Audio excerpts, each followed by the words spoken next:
ఒక చిన్న గ్లాస్ తీసుకుంటాము, ప్లాస్టిక్ గ్లాస్. ఆవాలు పిండి అన్నమాట, 1/2 స్పూన్ వేస్తున్నాను. దీంట్లో ఒకటే ఒక బనానా పీల్. ఈ పీల్ వచ్చేసి చిన్న చిన్న ముక్కలు చేశారనమాట. ఇది వేసేసి మంచిగా నీళ్లు పీల్చేసేసి దీనికి మూత పెట్టేసి నైట్ అంతా సోక్ చేసి పెట్టేసేయాలన్నమాట.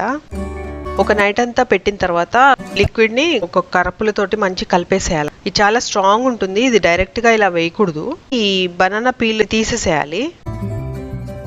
ఇది తీసేసి వేరే పెద్ద ప్లాంట్స్ ఉంటాయి కదా, ప్లాంట్స్ సాయిల్ లో వేసేసేయాలి, లేకపోతే కంపోస్ట్ లో వేసేసేయాలన్నమాట. ఫర్మెంట్ చేసిన వాటర్ ఉంది కదా, దీంట్లో 1/2 స్పూన్ బెల్లం వేస్తున్నాము. మంచిగా బాగా కలిపేసేయాలన్నమాట. ఇప్పుడు మిక్స్ చేసిన సొల్యూషన్ వచ్చేసి కేవలం 20% వేయాలి. Full water వేసేసేయాలి. గ్లాస్ అంతా నిండిపోయినంత వరకు వాటర్ వేసేసేయాలి. ఈ ఫర్టిలైజర్ వచ్చేసి చిన్న చిన్న మొక్కలకు కూడా వేసుకోవచ్చు అనమాట.